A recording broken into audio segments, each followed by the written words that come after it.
पढ़कर आए हैं लोकतंत्र क्या है, किस तरह से लोग यहाँ पर पार्टिसिपेट करते हैं लोकतंत्र में, तो आप वो सब चीज़ें देखते हुए आए हैं।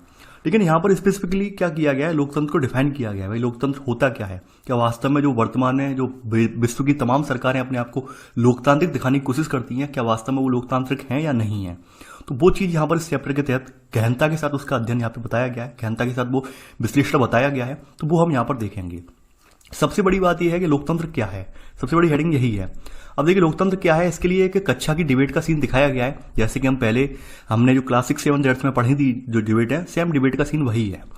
यहाँ पर एक मैरी नाम की लड़की है, तो मैरी कहती है मैडम ये तरीका ठीक नहीं लगता है, यानी कि पहले लोकतांत्रिक व्यवस्था के बारे में चर्चा किया और अब हम लोकतंत्र का मतलब जानने की कोशिश कर रहे हैं कि भाई लोकतंत्र का मतलब क्या होता है।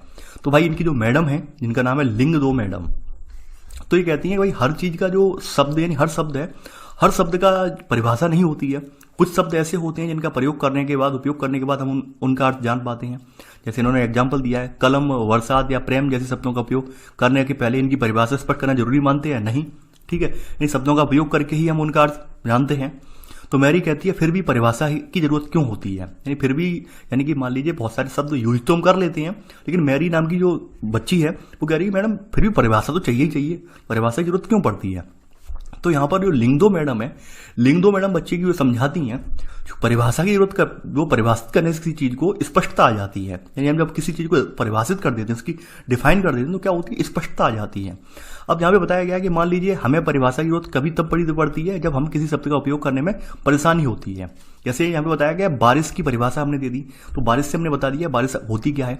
अब एक बारिश में यहाँ पर दो स्थितियां आती हैं, एक तो आती है नॉर्मल बूंदाबांदी आ रही है और दूसरी आ रही है बादल फटने की घटना। अगर बारिश की हमें टोटल परिभाषा नहीं पता होगी तो तब, और जब हमें बूंदाबांदी और बादल फटने जैसी स्थिति, तो हम सामान्य वर्षा में इन्हें अंतर नहीं कर पाएंगे। यानी अगर हम बारिश की हमें परिभाषा नहीं मालूम होगी तो हम यहाँ पर बूंदाबांदी वाली स्थिति और बादल फटने वाली घटना में परिवर्तन नहीं, यानी अंतर नहीं कर पाएंगे, ये यहाँ पे बताया गया है। तो इसलिए हमें किसी चीज को परिभाषा यानी कि उसका स्पष्ट अर्थ हमें पता होना चाहिए, तभी हम उस चीज का अंतर कर पाएंगे कि भाई ये लोकतांत्रिक है या नहीं है। उसी तरह लोकतंत्र है, यानी लोकतंत्र के हम सभी पहलुओं को जब हम जान पाएंगे तभी तो हम बता पाएंगे कि हमारा देश लोकतांत्रिक है या नहीं है। अब भाई लोकतंत्र के हमने कुछ चुनिंदा पहलू देख लिए और हमने कह दिया भाई ये यही लोकतंत्र है, तो क्या वो लोकतंत्र हो जाएगा? नहीं। अब यहाँ पर एक परिभाषा एक बताई गई एक बच्चे ने, यहाँ पे एक बच्चा है, यहाँ पर बच्चे का नाम है यहाँ पर रिव्यांग। रिव्यांग कहता है कि मैडम आपने एक दिन कहा था कि अब्राहम लिंकन का कथन आपने सुनाया था, इसमें कहा था कि लोगों के लिए, लोगों की और लोगों के द्वारा चलने वाली शासन व्यवस्था को ही लोकतंत्र कहते हैं, ठीक है। तो ये रिव्यांग नाम का बच्चा है, मेघालय से आता है और मेघालय में ये कहता है कि मेघालय में हम स्वयं पर राज करते रहे हैं। सो सभी लोग इस चीज पर बिलीव भी करते हैं कि भाई लोगों के द्वारा, लोगों के लिए और लोगों के द्वारा चलने वाली शासन व्यवस्था, ठीक है, तो ये हम इस पर बिलीव भी करते हैं। तो लिंगदे मैडम फिर से कहती हैं कि भाई हम किसी चीज को इस बात के लिए तो एक्सेप्ट नहीं कर सकते कि किसी प्रसिद्ध इंसान ने कोई बात कही है, यानी मान लीजिए कोई फेमस व्यक्ति कोई बात कह देता है तो इसी आधार पर हम स्वीकार नहीं करनी चाहिए कि बहुत नामी गिरामी व्यक्ति ने वो बात कही है और वो अच्छी ही होगी, यानी जनता के लिए बुरी नहीं होगी, जैसे कि भारत में भी होता है। भारत में क्या करते हैं कि आपने देखा होगा तमाम बार आपके सत्तारूढ़ पार्टियों के नेता बयान दे देते हैं तो आप लोग उस आधार पर उन्हें एक्सेप्ट कर लेते हैं, भाई ये तो बहुत बड़े नेता हैं, इनकी ख्याति तो विश्व विख्यात ख्याति है, अच्छी बात कही होगी इन्होंने, आप उनकी गलत बातों को भी सही मान लेते हैं। तो वही लिंगदो मैडम का कहना है कि भाई कोई अगर नामी गिरामी व्यक्ति अगर कोई बात कह रहा है तो आप हर बार ये जरूरी थोड़ी ना है कि हम उसकी बातों को एडिटेज मान ही लें कि भाई सही होंगी, कुछ तो उसमें प्रामाणिकता होनी चाहिए। तो ये बात यहाँ पर, वही बात यहाँ पर लिंगदो मैडम ने दोहराई है। आगे बढ़ते हैं, एक बच्ची यहाँ पर कहती है योलांदा नाम की, योलांदा नाम की बच्ची ये कहती है कि मैडम मैंने इसके बारे में पढ़ा है, शब्द के बारे में, यानी कि जो लोकतंत्र यानी डेमोक्रेसी है ये एक यूनानी शब्द है और ये डेमोक्रेसिया से बना है और यूनान में डेमोस का अर्थ होता है लोग और क्रेसिया का अर्थ होता है शासन। ये बच्ची ये कहती है, यानी इस प्रकार जो डेमोक्रेसी है ये लोकतंत्र में इसका अर्थ हुआ लोगों का शासन और यही सही अर्थ है। तो फिर लिंगदो मैडम इसका भी कटाक्ष करती हैं, इस बच्ची को भी संतुष्ट करती हैं कि देखिए पहले एक शब्द था कंप्यूटर, यानी आपके सामने एक शब्द आया था कंप्यूटर, तो कंप्यूटर जो पहले होते थे उसका मतलब क्या होता था, ओनली कंप्यूट करना। कंप्यूटर का मतलब क्या मतलब था कि गणना करना। पहले जो कंप्यूटर होते थे आज से 50 साल पहले उनको किस लिए बनाए गए थे, गणना करने के लिए बनाए गए थे।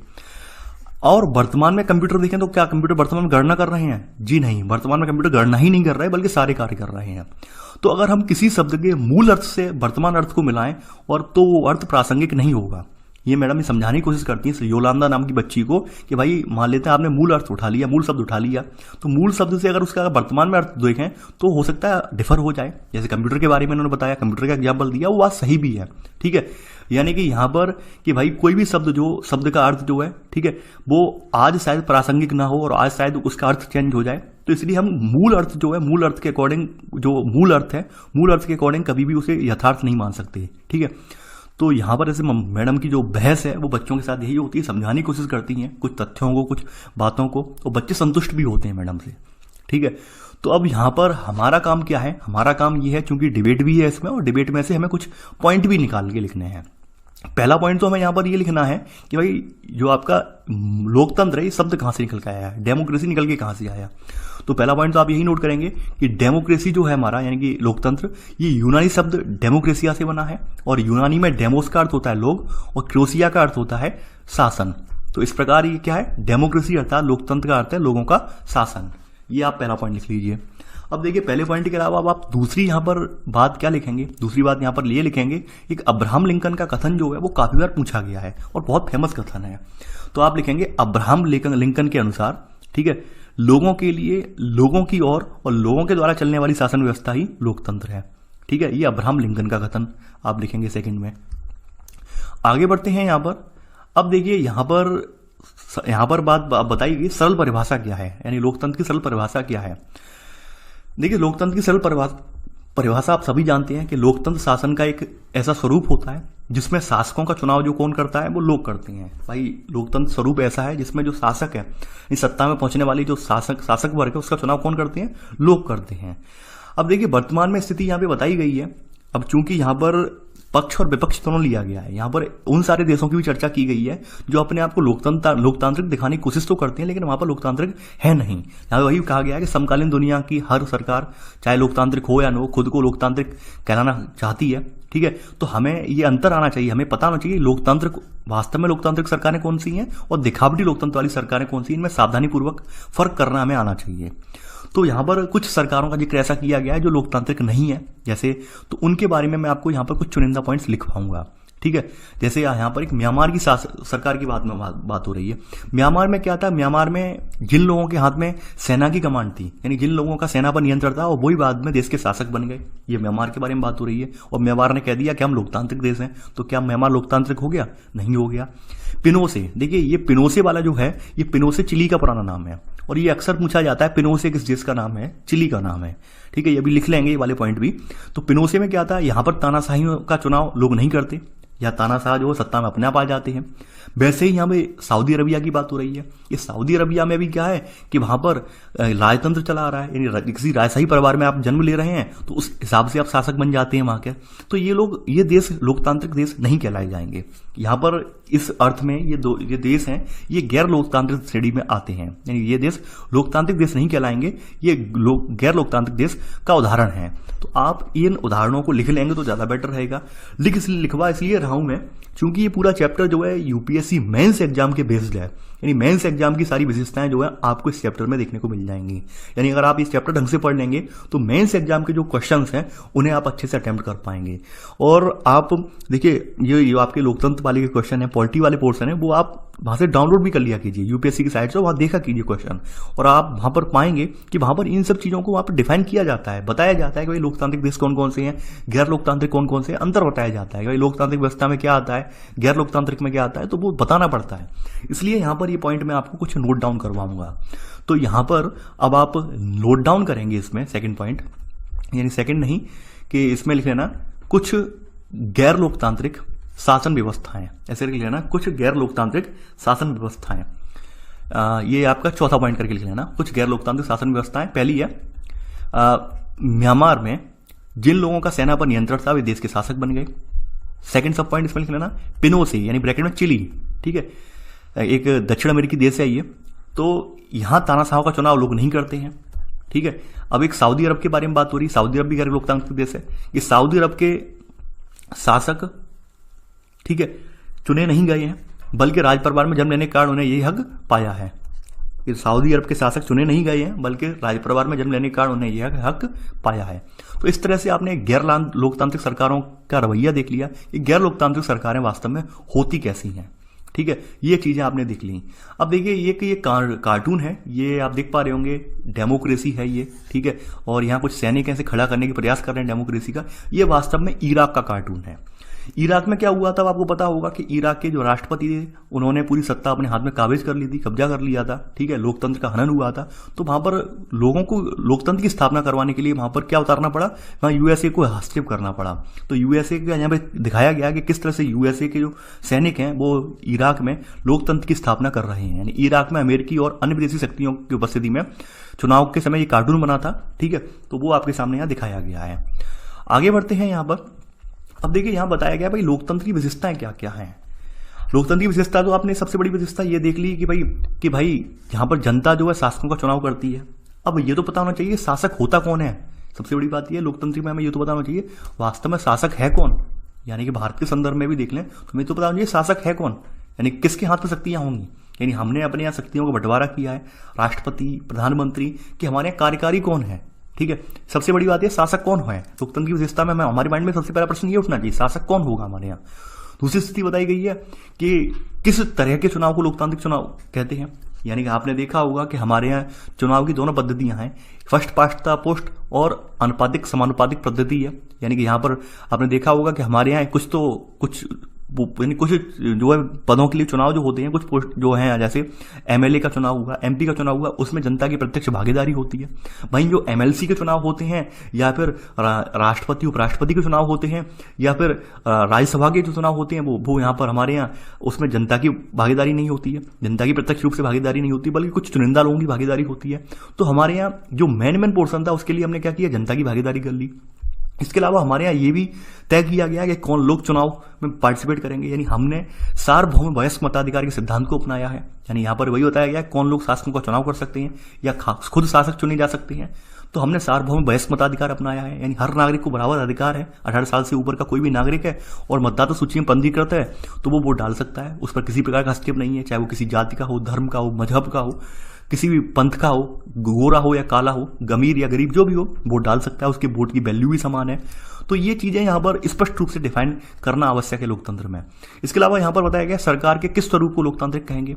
मान लीजिए सरकार तो चुनकर पहुंच गई, अब सरकार अपनी मनमर्जी चलाए तो क्या वो लोकतांत्रिक होगी? नहीं।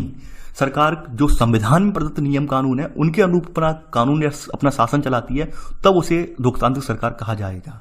तो ये प्रश्न जो है ये वास्तव में उठते हैं सभी के माइंड में और इनका जवाब अब आपको आगे नीचे लिखना है। यानी लोकतंत्र की विशेषताएं, अब आप हेडिंग डाल लीजिए और लोकतंत्र की विशेषताओं में आपके सामने क्या क्या विशेषताएं हैं वो मैं आपको लिखवाता जाऊंगा। अब देखिए यहां पर लोकतंत्र की विशेषताएं हैं और उसके कुछ अपवाद हैं, वो मैं आपको यहां पे बीच बीच में लिखवाऊंगा। पहली विशेषता लोकतंत्र की ये है, ठीक है, कि लोकतंत्र में क्या है कि लोकतंत्र में अंतिम निर्णय लेने की शक्ति लोगों के द्वारा चुने हुए प्रतिनिधियों के पास होनी चाहिए। यानी कि अंतिम निर्णय कौन लेंगे कि लोगों के द्वारा जो चुने हुए कैंडिडेट हैं वो अंतिम निर्णय लेंगे। अब देखिए यहां पर आपने ये देख लिया कि लोगों में ये शक्ति जो है किसके पास है, यानी कि ये जनता के पास है। जनता के प्रतिनिधि जो है इनके पास है अंतिम निर्णय लेने की शक्ति की, क्या होना है क्या नहीं होना है देश में। अब देखिए एक हमारे पड़ोसी देश पाकिस्तान का यहाँ पे एग्जांपल लिया गया है इसके फेवर में। फेवर से मतलब ये बताया गया कि पाकिस्तान में कैसे करके डेमोक्रेसी थी और डेमोक्रेसी का कैसे करके हनन कर दिया गया, वो यहाँ पर एग्जाम्पल दिखाया गया है। तो देखिए यहाँ पर कुछ जो देशों के एग्जाम्पल दिए गए हैं वो एग्जाम्पल में लिखवाऊंगा, आपको नोट करके लिखवाऊंगा, इसलिए कि आपको बता तो सकेंगे कि वास्तव में ये देश जो थे लोकतांत्रिक थे, लेकिन बाद में यहाँ पे सत्ता परिवर्तन हो गया, कुछ अनचाहे व्यक्ति सत्ता में आगे बैठ गए और ऐसे करके उन्होंने लोकतांत्रिक पद्धति को ध्वस्त कर दिया। तो यहाँ पर नाम आता है जनरल परवेज मुशर्रफ का, जिनकी वजह से कारगिल वार हुआ। यानी कारगिल वार के नायक के रूप में या फिर कारगिल वार के जो विद्रोही के रूप में इन्हें जाना जाता है। आप जानते हैं कारगिल वार करवाने में सबसे ज्यादा भूमिका इस परवेज मुशर्रफ नाम के व्यक्ति की रही थी। तो ये क्या थे, पाकिस्तान में जनरल परवेज मुशर्रफ ने अक्टूबर 1999 में क्या हुआ, इन्होंने सैनिक तख्ता पलट कर दिया। यानी पूरा जो कमान थी सेना के हाथ के जरिए को अपने हाथों में ले ली पाकिस्तान की कमान। ठीक है, ये पहला पॉइंट इसमें नोट में डाल देना। दूसरी बात क्या है, यहाँ पर इन्होंने क्या किया, इन्होंने लोकतंत्र को उखाड़ फेंका, वर्तमान सरकार को उखाड़ फेंका और खुद को वहां का कार्यकारी घोषित कर दिया। ठीक है, यानी वहां के कार्यकारी प्रमुख यानी प्रधानमंत्री। और बाद में इन्होंने क्या किया, खुद को राष्ट्रपति भी घोषित किया और सन 2002 में एक जन्म संग्रह करवाकर इन्होंने जो अलोकतांत्रिक विधि से अपना कार्यकाल 5 साल के लिए बढ़ा लिया। यानी ऐसा करके इन्होंने अपना कार्यकाल जो 5 साल के लिए बढ़ा लिया, एक जन्म संग्रह करवा के। इसके अलावा ये इन्होंने क्या किया, यहाँ पर अगस्त 2002 में इन्होंने यहाँ पर एक लीगल फ्रेमवर्क ऑर्डर के जरिए पाकिस्तान का पूरा संविधान बदल डाला। और संविधान बदलने के बाद इन्होंने ये किया कि जो यहाँ पर जैसे हमारे हिंदुस्तान में स्टेट बने हुए हैं, स्टेट की असेंबली वगैरह विधानसभाएं हैं, वैसे वहां पर भी स्टेट्स हैं, वहां पर भी उनकी असेंबलियां हैं। तो इन्होंने लीगल फ्रेमवर्क ऑर्डर के जरिए क्या किया, राष्ट्रपति, राष्ट्रीय और प्रांतीय असेंबलियों को भंग कर दिया। और जो मंत्रिपरिषद के जो काम काज थे इसके जरिए इन पर राष्ट्रीय सुरक्षा परिषद की निगरानी रहती थी, जिनके जरिए क्या था कि आर्मी के सदस्य जो थे वो देखभाल करते थे मंत्रिपरिषद की। तो ऐसे करके पूरा जो ढांचा था वो इन्होंने कैसा कर लिया, सैन्य ढांचे में तब्दील कर दिया, यानी लोकतांत्रिक ढांचे को सैन्य ढांचे में परिवर्तित कर दिया।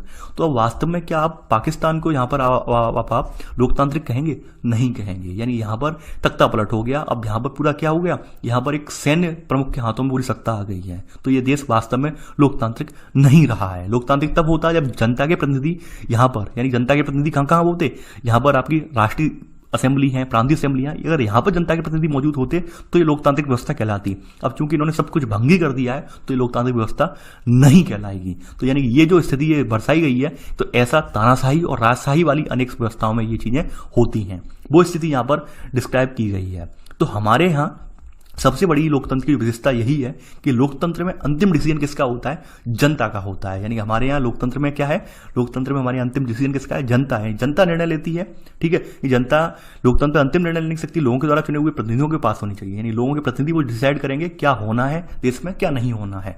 कोई एक व्यक्ति नहीं करेगा, जैसा कि पाकिस्तान के संदर्भ में हुआ कि पाकिस्तान में यहां पर धोखाधड़ी से ये जनरल परवेज मुशर्रफ सत्ता में आ गए, समझे। तो लोकतंत्र की ये पावर है।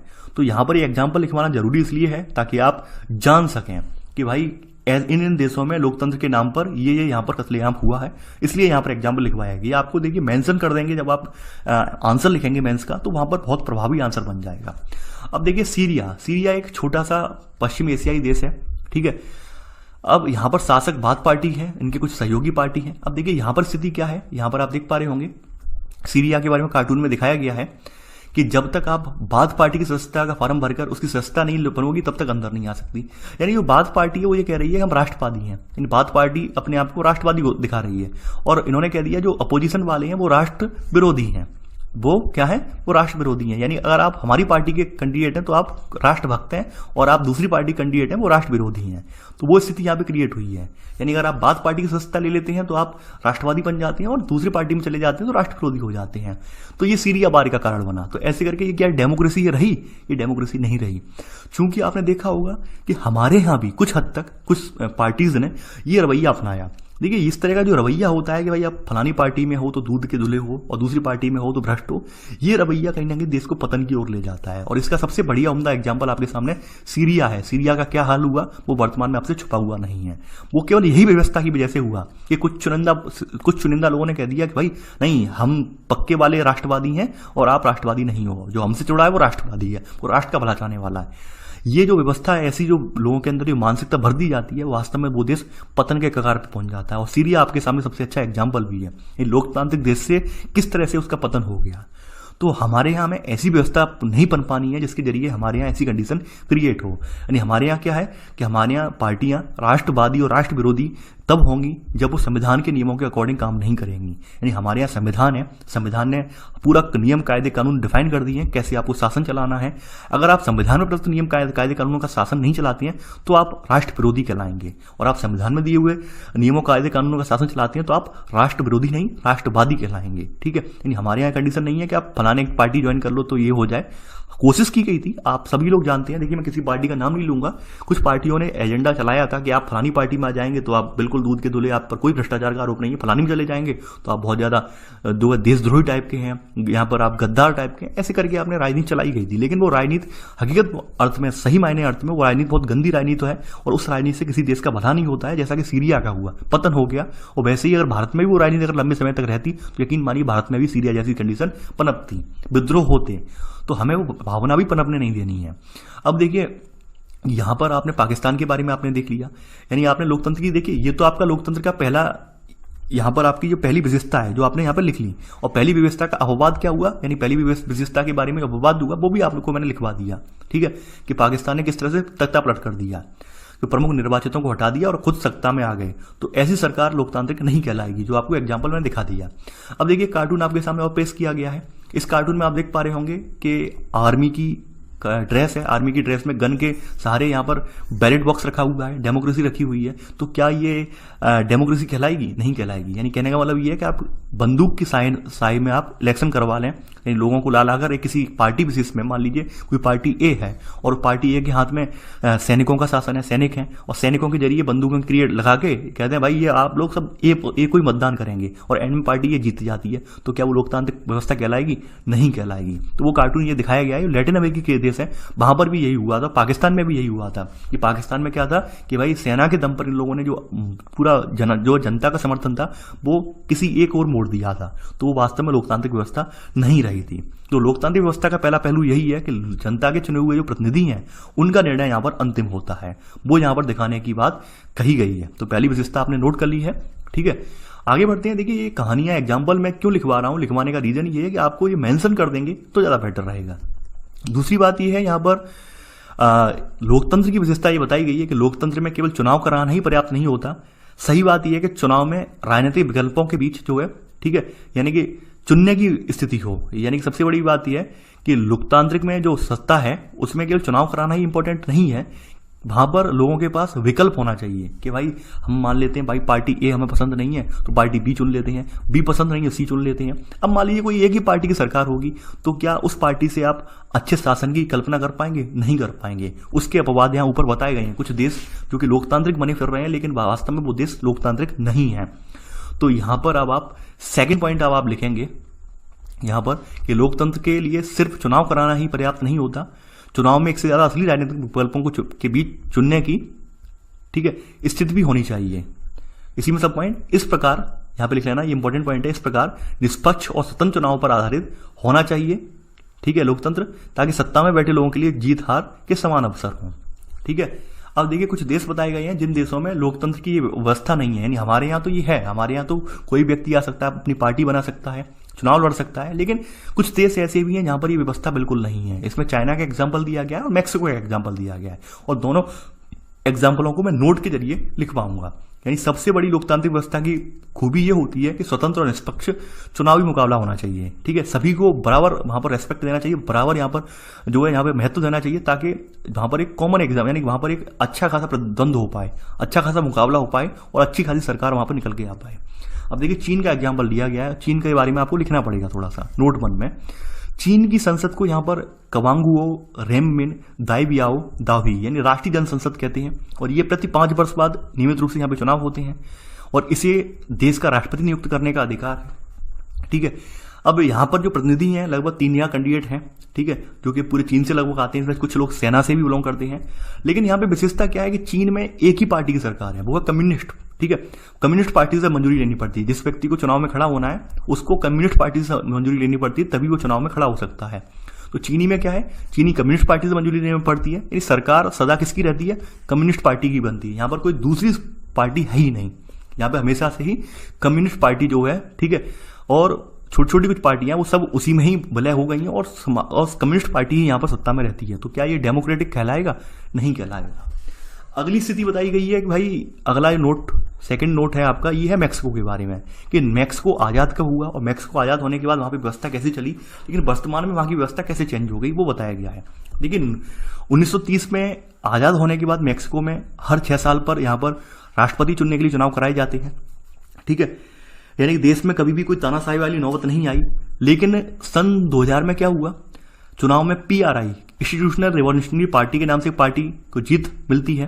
ठीक है, और ये जीत इसे मिल जाती है तो ये क्या करती है, इसने जो है तरह तरह के हथकंडे अपनाकर, ठीक है, यानी इसने क्या किया, इसने तरह तरह के हथकंडे अपनाकर सरकारी दफ्तरों में काम करने वाले सभी लोगों के लिए पार्टी की बैठकों में जाना अनिवार्य कर दिया। इसके अलावा स्कूलों के अध्यापक, ठीक है, छात्रों के जो माँ बाप हैं इनको वोट देने के लिए लोग कहते थे।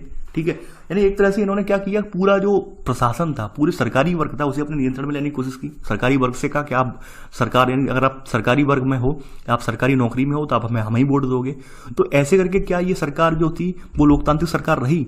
बिल्कुल नहीं रही। ठीक है, एंड में यहाँ पर बताया गया कि एंड में ये भी यहाँ पर देखने को स्थिति मिली कि कई जगह पर ये होता था कि जब वोटिंग होती थी तो अंतिम क्षणों में ये मतदान केंद्र को एक जगह से हटाकर दूसरी जगह पर ले जाते थे। तो ऐसे करके सत्ता में ये काबिज हुए। तो क्या ये मैक्सिको की जो सरकार है PRI वाली, ठीक है, इंस्टीट्यूशनल रिवॉल्यूशनरी पार्टी वाली सरकार जो है, क्या ये वास्तव में डेमोक्रेटिक सरकार कही जाएगी? नहीं कही जाएगी।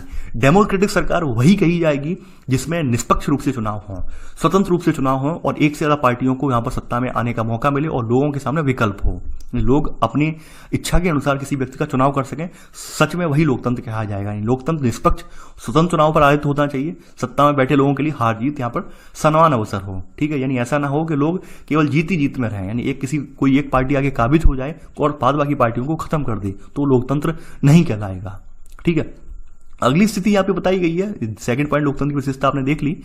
थर्ड विशेषता ये कही गई है यहाँ पे लोकतंत्र के बारे में कि लोकतंत्र में हर व्यक्ति, हर वयस्क नागरिक का एक वोट होना चाहिए और हर वोट का एक समान मूल्य होना चाहिए। जैसे मैं आपको एग्जाम्पल देता हूँ, यहाँ पर दो व्यक्ति ले लेता हूँ। एक तो मैं ले लेता हूँ आपके सामने अंबानी जी, यानी हम किसको अंबानी जी बता रहे हैं? मुकेश अंबानी जी का। और दूसरा मैं विकल्प ले लेता हूँ, आपके जो शिक्षक महोदय हैं, आपको पढ़ाने वाले जो व्यक्ति हैं, मयंक जी, उनका एग्जाम्पल ले लेता हूँ।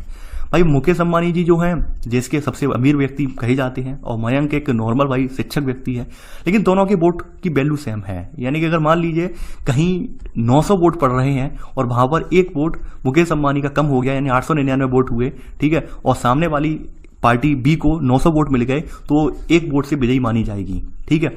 यानी कहने का मतलब ये है कि यहाँ पर मुकेश अंबानी के वोट की वैल्यू और मयंक के वोट की वैल्यू सेम है। यानी कि यहाँ पर ऐसा नहीं है कि भाई मुकेश अंबानी अमीर हैं तो उनके वोट की वैल्यू ज्यादा होगी, मयंक के वोट की वैल्यू कम होगी। यानी हमारे यहाँ कोई भी व्यक्ति सही, चाहे गरीब से गरीब व्यक्ति सही, अमीर से अमीर व्यक्ति सही, वोट के दौरान उसकी वैल्यू समान है, किसी प्रकार का अंतर नहीं है। यानी कि हमारे यहाँ एक एक वोट से हार जीत का अंतर तय हो जाता है। ये बात आप अच्छे से जानते होंगे। भारतीय लोकतंत्र प्रणाली में आपने देखा भी होगा कि एक एक वोट से सरकारें बनने से रह जाती हैं, ठीक है। यानी एक वोट अगर उन्हें मिल जाए तो सरकार बन जाती है, एक वोट ना मिले तो सरकार गिर जाती है। तो इसलिए हमारे यहाँ क्या है, हर एक वोट का एक समान मूल्य है। लेकिन कुछ देश ऐसे भी यहाँ पे बताए गए हैं जिनमें एक वोट का वैल्यू समान नहीं था। जैसे यहाँ पे एग्जाम्पल बताया गया है, कुछ देश ऐसे हैं, कौन कौन से हैं, ठीक है। यानी कुछ देश ऐसे हैं यहाँ पर जो कि औरतों को या फिर तमाम अन्य नागरिकों को इन्होंने वोटिंग से वंचित कर दिया था, क्योंकि पहले तो हमारे यहाँ व्यवस्था थी। जैसे आपने देखा होगा कि आजादी के पहले की स्थिति ये थी कि हमारे यहाँ सभी को वोट डालने का अधिकार नहीं था। कुछ जो पढ़े लिखे लिटरेट पर्सन जो थे, यानी कि जो लिटरेट पर्सन थे या सत्ता में काबिज लोग थे, वही वोट डालकर निर्णय लेते थे। लेकिन बाद में हमारा जब देश आजाद हुआ तो देश के संविधान निर्माताओं ने हमारे यहाँ सार्वभौमिक वयस्क मताधिकार रखा। इसके जरिए क्या था कि कोई भी 18 साल से ऊपर का हमारे यहाँ नागरिक जो है भारत की, यानी कि आपकी जो लिस्ट है, यानी कि वोटर लिस्ट है, उसमें अगर नामित है तो वो व्यक्ति वोट डाल सकता है। उसके साथ लिंग, जाति भेद, मजहब या अमीर गरीब के साथ हिसाब से भेदभाव नहीं किया जाएगा। ये हमारे यहाँ हमने अपनाया था। जबकि तमाम ऐसे देश हैं, आपने देखा था, आपने पूर्ववर्ती कक्षाओं में पढ़ा भी था, अमेरिका में महिलाओं ने एक लंबे समय तक संघर्ष किया, अमेरिका में, ठीक है, और यूरोप में, ब्रिटेन में आपने देखा सरफेज आंदोलन जो कहा जाता है, उसमें किस तरह से विद्रोह जो है यहाँ पर उस सरफेज आंदोलन के जरिए वोटिंग का अधिकार हासिल किया। तो ये कहा जा सकता है कि इन देशों ने जो लोकतांत्रिक व्यवस्था को तो अपनाया, लेकिन उसमें जो सभी को वोट देने का अधिकार था वो बहुत देर में अपना पाए। तो उनका यहाँ पे परिणाम बताया गया है कि वास्तव में इन देशों को क्या हम लोकतांत्रिक कहेंगे? जैसे यहाँ पर 2015 तक यह बताया गया सऊदी अरब में औरतों को वोट देने का अधिकार नहीं था, ठीक है, अब आके उन्हें औरतों को वोट देने का अधिकार मिला है। नोट 1 में ही लिख लेना। वैसे ही नोट 2 में एस्टोनिया एक यूरोपियन कंट्री है, ठीक है। एस्टोनिया में क्या है, एस्टोनिया में रूसी अल्पसंख्यक समाज के लोगों को मतदान का अधिकार हासिल करने में मुश्किल होती है। यानी रूस, यहाँ पर एस्टोनिया के बगल में क्या रूस लगा हुआ है, तो रूस के कुछ लोग यहाँ पे आके बस गए हैं। अब एस्टोनिया वाले क्या करते हैं, रसियन को नागरिकता नहीं दी है और ना ही उन्हें वोट देने का अधिकार देते हैं। तो ऐसे क्या यहाँ पर इन्हें समानता मिली हुई है? क्या ये लोकतंत्र है? नहीं है। ऐसी फिजी की स्थिति है। फिजी हमारा एक देश है, फिजी में हिंदी बोली जाती है, आप जानते होंगे फिजी के बारे में, ठीक है। यहाँ पे भारतीय मूल के लोग भी पाए जाते हैं, लेकिन दिक्कत यहाँ पर ये है कि फिजी की चुनाव प्रणाली भी यहाँ पर वहां के मूल के वासियों का वोट महत्व तो ज्यादा होता है, जबकि भारतीय मूल के जो फिजी नागरिक हैं उनका मूल्य कम होता है। तो ये जो प्रणालियां हैं वो हमारे भारत में इनमें से एक भी नहीं है। यानी हमारे यहाँ हर व्यक्ति के वोट का मूल्य समान रहता है, जबकि इन देशों में बताई गई स्थिति, इन देशों में स्थिति एक जैसी नहीं है। तो ये डेमोक्रेटिक जो है व्यवस्था का प्रतिनिधित्व नहीं कर रहे हैं। यहाँ पर इस बताने की कोशिश की गई है। तो नोट 3 में आप ये तीनों पॉइंट आप लिख लेना। आप समझा देंगे कि भाई किन किन देशों में ऐसी व्यवस्था है जिनके जरिए जो वोट वैल्यू समान नहीं है, वो आप इन तीनों के एग्जाम्पल देके समझा देंगे, जबकि हमारे यहाँ है, ठीक है। आगे बढ़ते हैं। अब देखिए, एक ये कार्टून है, सद्दाम हुसैन जी का कार्टून है, आप जानते होंगे, ठीक है, तानाशाह सद्दाम हुसैन, ठीक है, जिन्हें अमेरिका ने सूली पे चढ़वा दिया। तो ये जब सत्ता में काबिज थे तो उन्होंने क्या किया, अपने हिसाब से सरकार चलाई। यानी वो भी क्या दिन से सोच रहे हैं, जब मैं ही एक व्यक्ति और मेरा ही एकमात्र वोट था और यही मुझे पसंद था, यानी कि जैसे चाहे वैसे सरकार बना ली इन्होंने। एंड में क्या हुआ, आखिरकार एक व्यक्ति एक वोट वाला लोग ये कह रहे हैं, यहाँ मुस्लिम महिलाएं भी खड़ी हैं, व्यक्ति भी खड़े हैं। तो ये बताया गया है कि भाई कुछ देश जो है उन्होंने किस तरह से लोगों के साथ भेदभाव किया, वोटिंग के नाम पर उन्होंने अलग अलग कर दिया। तो वास्तव में उन देशों को हम लोकतांत्रिक देशों की श्रेणी में नहीं रख सकते हैं। अब देखिए, लोकतंत्र की आपने 3 विशेषताएं देख ली, ठीक है, 3 विशेषताएं आपने लोकतंत्र की देख ली कि कौन कौन सी देख ली। निष्पक्ष चुनाव वाली देख ली, ऊपर वाली विशेषता देखी कि अंतिम निर्णय लेने की शक्ति किसके पास होती है, जनता के द्वारा चुने हुए प्रतिनिधियों के पास होती है। एक वोट एक मताधिकार वाला ये आपने देख लिया, सिद्धांत देख लिया। अब अगली विशेषता लोकतंत्र की क्या है, वो चौथी विशेषता भी मैं आपको लिखवा रहा हूं। चौथी विशेषता ये है कि भाई कोई भी लोकतांत्रिक सरकार हो, उसे संविधान जो होता है, ठीक है, उसके नागरिकों के अधिकारों के द्वारा खींची गई लक्ष्मण रेखाओं के भीतर ही काम करना होता है। यानी हर देश का संविधान है, हमारे यहाँ के संविधान जैसा बना हुआ है, हमारे संविधान का स्वरूप कैसा है, डेमोक्रेटिक है। तो डेमोक्रेसी के अकॉर्डिंग हमें क्या है, हमारे यहाँ जो मूल अधिकार वगैरह दिए हुए हैं, यहाँ पर संविधान में प्रदत्त जो हमारे कानून है, उन कानूनों के भीतर रहकर कोई सरकार अगर कार्य करती है तो वो वास्तव में राष्ट्रवादी सरकार मानी जाती है। और वो अगर मान लीजिए सरकार जो है उन कानूनों का उल्लंघन करती है, उन कानूनों को पालन नहीं करती है, तो वो सरकार राष्ट्र हितैषी नहीं होती है, बल्कि वो अलोकतांत्रिक सरकार कहलाएगी। अब यहाँ पर एग्जाम्पल बताया गया है, कुछ सरकारें ऐसी भी हैं जिन्होंने अपने, यानी कुछ देशों का एग्जाम्पल बताया गया है कि जिन्होंने अपना दुरुपयोग किया, अपने सरकार अपने सत्ता का दुरुपयोग किया। अब जैसे बताया गया जिम्बाब्वे के बारे में बताया गया है, यहाँ पर नोट करके भी लिख लेंगे जिम्बाब्वे के बारे में। ये कि जितना ये इन सब के बारे में आप जान लेंगे, इन सब देशों के बारे में, उतना ही आप अच्छे से डिफाइन कर पाएंगे। जिम्बाब्वे में क्या था कि जिम्बाब्वे जो है देश है, इसे 1980 में जो यहाँ पर अल्पसंख्यक गोरे जो लोग थे, अंग्रेज थे, उनसे आज़ादी मिली है। और उसके बाद यहाँ पर जानू PF दल का राज हुआ है, ठीक है, यानी इसने ही स्वतंत्रता संघर्ष की यहाँ पे अगुवाई की थी। इसके नेता एक थे रॉबर्ट मुगाबे, और इन्होंने क्या किया, आज़ादी के बाद से शासन करते आए। यानी पहले तो लोगों से कह दिया हम लोकतांत्रिक देश बनाने जा रहे हैं, इसके आधार पर इन्होंने देश को आज़ाद करवा लिया। लेकिन बाद में ये तानाशाह बन के बैठ गए, ठीक है, यानी कि ये बाद में क्या हुआ, सत्ता में काबिज हो गए। इन्होंने कहा नहीं, अब तो हम तानाशाही शासन चलाएंगे। तो ये क्या करते थे, इनके बारे में, रॉबर्ट मुगाबे के बारे में बताया गया है कि रॉबर्ट मुगाबे यानी कि बताया गया है कि इन्होंने संविधान में बदलाव करके राष्ट्रपति के अधिकारों में वृद्धि की और अपनी जवाबदेही को कम कर दिया। यानी जवाबदेही का मतलब ये है कि अब इनसे कोई प्रश्न पूछ नहीं सकता है, जैसे शासन चलाएंगे वैसे चलाएंगे ये, ठीक है। इसके अलावा इन्होंने क्या किया कि सरकार के विरोध में जो आंदोलन प्रदर्शन वगैरह जो हुए, उन्हें इन्होंने क्या कर दिया, गैर कानूनी घोषित कर दिया। यानी सरकार के कोई विरोध करेगा तो भाई वो देश विरोधी कहलाएगा, गैर कानूनी कहलाएगा, ठीक है, ये कर दिया। सरकारी जो चैनल वगैरह थे इन सबको अपने नियंत्रण में ले लिया ताकि इनकी कोई बुराई न कर सके। टेलीविजन रेडियो पर सरकारी नियंत्रण था। कुछ इस तरह की स्थितियां क्रिएट हुई और इन पर सिर्फ शासक दल के विचार ही प्रसारित होते थे, यानी केवल इनकी पार्टी के विचार प्रसारित होते थे। तो ये स्थितियां हमारे भारत में नहीं है। वर्तमान में देखा जाए तो ये स्थितियां हमारे भारत में नहीं है। हमारे यहाँ भारत में आपने देखा होगा, हमारे यहाँ भारत में वर्तमान में सरकार है, उनकी जवाबदेही है। विपक्ष उनसे सवाल पूछता है कि भाई आपने ये ऐसा किया तो ऐसा क्यों किया। जैसे अभी मैं एग्जांपल ले सकता हूँ आपके सामने कि हमारे यहाँ 1975 में चाहे बेशक इंदिरा गांधी जी ने जो है वहां पर इमरजेंसी लगा के तानाशाही दिखाई, लेकिन तानाशाही ज्यादा दिन तक नहीं चल पाई। हमारे संविधान का स्वरूप ही ऐसा था कि इंदिरा गांधी को एक दिन अपने पद से हटना पड़ा, और जब पद से हटा दी गई इंदिरा गांधी जी, यानी कि कांग्रेस सरकार जब हटा दी गई और इंदिरा गांधी ने जो संविधान परिवर्तन किए थे, उन संविधान के परिवर्तनों को पुनः संविधान में संशोधन करके उन्हें सही किया गया। तो हमारे यहाँ आप देख सकते हैं, यानी हमारे यहाँ का स्वरूप इस प्रकार का है, कोई व्यक्ति लंबे समय तक तानाशाही नहीं कर सकता है। दूसरी बात यह है कि हमारे यहाँ जवाबदेहिता है। जैसे आपके सामने अभी आपने वर्तमान में क्या है, कोरोना पैंडेमिक चल रही है। कोरोना पैंडेमिक के दौरान आपने देखा होगा, चाहे किसी स्टेट में किसी एक पार्टी की सरकार ना हो, मान ली बीजेपी की सरकार है या नहीं है, लेकिन फिर भी कोरोना के दौरान उन्होंने विपक्षी दल जो हैं, यहाँ पे जो सत्तारूढ़ पार्टी के अन्य दल हैं, उनसे विचार विमर्श किया कि भाई इससे कैसे निपटा जाए, क्या स्थिति रहे। जबकि अगर हमारे यहाँ ऑटोक्रेटिक शासन होता तो क्या होता, एक सरकार ऐसा निर्णय ले लेती और बाद बाकी को सबको मानना पड़ता। लेकिन नहीं, हमने सबका निर्णय जो था कि भाई सब लोगों ने डिसाइड किया कि भाई लॉकडाउन आगे बढ़ाना चाहिए तो बढ़ाना चाहिए, हमने मान लिया, लॉकडाउन आगे बढ़ा। तो ये स्थिति यहाँ पे बताई गई है कि एक लोकतांत्रिक और एक गैर लोकतांत्रिक में ये अंतर होता है। तो रॉबर्ट मुगाबे की स्थिति यही है कि रॉबर्ट मुगाबे ने यहाँ पे शासन चलाया। ऐसे करके सन 2017 में जब यहाँ पर बहुत ज्यादा जो है दंगे फसाद हुए, तो ऐसे करके इन्हें अपनी सीट छोड़नी पड़ी, ठीक है, और ऐसे करके यहाँ लोकतंत्र यहाँ पर बाद में फिर स्थापित हुआ। तो ये कुछ एग्जाम्पल यहाँ पर दिए गए हैं लोकतंत्र के बारे में कि किस तरह से इन देशों ने लोकतंत्र का दुरुपयोग किया, ठीक है। वास्तव में लोकतंत्र है क्या? वास्तव में लोकतंत्र वह लोकतंत्र है जहां पर लोगों को अपने विचारों को रखने की, अभिव्यक्ति को रखने की आजादी हो, संगठन बनाने की आजादी हो, विरोध करने की स्वतंत्रता हो। ठीक है, तो ये सब स्वतंत्रताएं होनी चाहिए, यानी कुछ बुनियादी अधिकार आपको प्राप्त होने चाहिए, सोचने की, राय बनाने की, सार्वजनिक रूप से विचार व्यक्त करने की, संगठन बनाने की, विरोध करने की, ये सब स्वतंत्रताएं होनी चाहिए। आपके सामने एक इमेज और दिया गया, कार्टून और दिया गया। ये कार्टून आप देख पा रहे हैं, मैं दिखा रहा हूं आपके सामने। ये याहू, गूगल, सिस्को, ये सोशल नेटवर्किंग साइट है। चाइना ने क्या किया कि इनके जरिए लोग जो थे, लोग अपने विचारों का आदान प्रदान करते थे, तो इन पर इन्होंने बैन लगा दिया, प्रतिबंधित कर दिया। ठीक है, तो प्रतिबंधित कर दिया, उसके खिलाफ एक बच्चा खड़ा है इनके सामने। तो आप देख पा रहे हैं कि चीनी सरकार ने गूगल, याहू जैसी लोकप्रिय वेबसाइटों पर बंदिशें लगाकर इंटरनेट पर सूचना के मुक्त प्रभाव को रोक दिया। तो टैंक और निहत्थे छात्र की तस्वीर पाठक को चीन के इतिहास की एक बड़ी घटना को याद दिलवा रही है कि चीन ने ऐसा किया।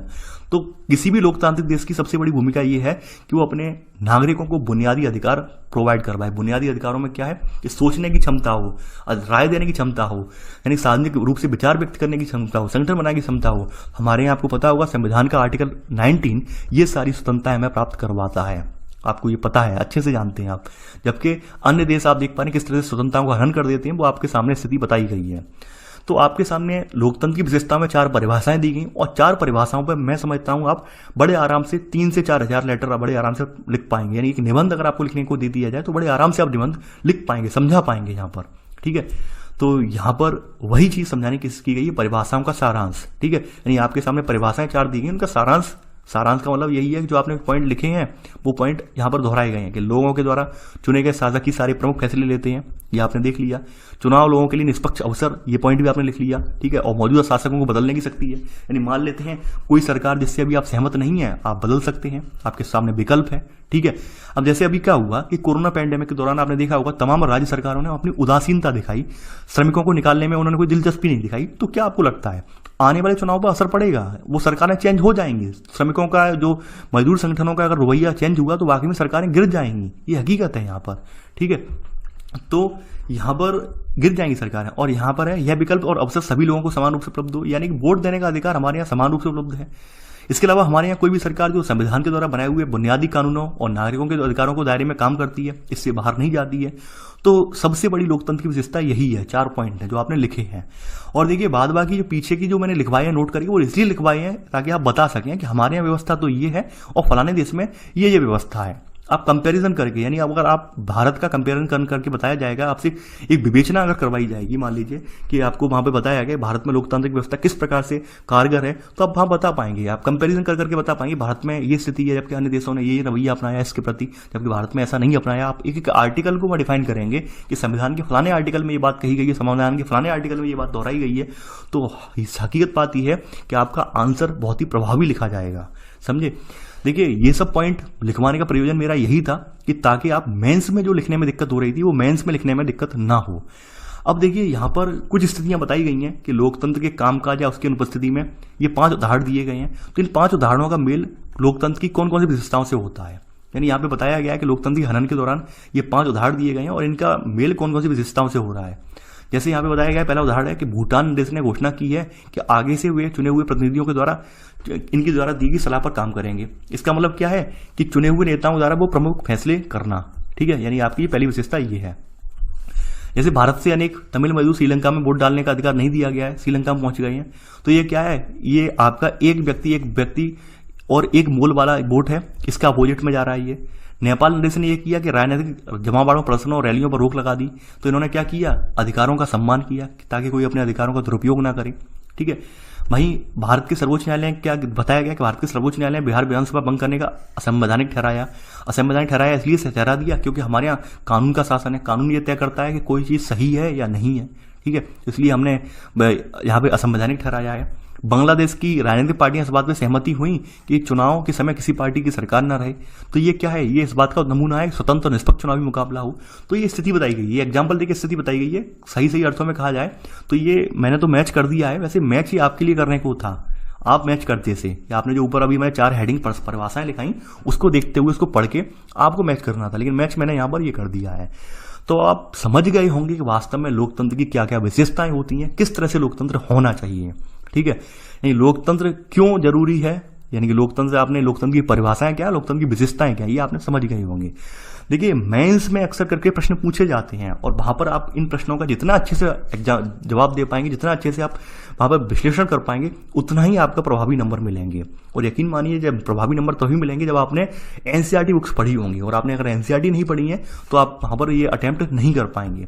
अब चलिए अगली हेडिंग है लोकतंत्र ही क्यों। वास्तव में लोकतंत्र में ऐसी क्या खास बात है कि हम लोकतंत्र को ही अपनाते हैं, किसी और व्यवस्था को हमने नहीं अपनाया है? कुछ तो बात होगी लोकतंत्र में। तो यहां पर आप लोकतंत्र ही क्यों, ये हेडिंग अब आप डाल लीजिए। इसमें यहां पर लोकतंत्र ही क्यों, इसमें वास्तव में लोकतंत्र के गुणों पर चर्चा की गई है। पहले तो यहाँ पर एक क्लास डिबेट का एक सीन दिखाया गया है कि भाई क्लास में कुछ बच्चों पर डिबेट करवाई गई है कि भाई वास्तव में लोकतंत्र क्यों चाहिए हमें, क्या इसके, यानी कुछ बच्चों ने इसके पक्ष में बोला है, कुछ विपक्ष में बोला है। तो वो स्थिति यहाँ पे बताई गई है। देखिए यहाँ पर एक लड़की है, जैसे आपने योलांदा के बारे में पहले पढ़ा कि हम लोकतांत्रिक देश में रहते हैं और दुनिया भर के सभी लोग जो हैं, सभी जगह लोग लोकतांत्रिक चाहते हैं, ठीक है। अब यहाँ पर जिन देशों में इसे बताया कि जिस देशों में लोकतांत्रिक प्रणाली नहीं थी वहां पर भी अब इसे अपनाया गया है, यानी इसने इसके बारे में अच्छी अच्छी बातें कही हैं। तो अगली स्थिति यहाँ पर ये अगली लड़की आती है कि एक तांग गिनी करके एक लड़की है, ठीक है। तो ये कहती है भाई कि भाई लेकिन लिंगदे मैडम ने ये कहा था कि कोई चीज़ अच्छी है इसलिए हमें उसे नहीं मान लेना चाहिए, उसकी कुछ तो हमें विशेषताएं पता होनी चाहिए कि भाई क्यों अच्छी है वो, यानी किसी चीज़ को सिर्फ इसलिए नहीं मान लेना चाहिए कि बाकी सभी उसे मान रहे हों।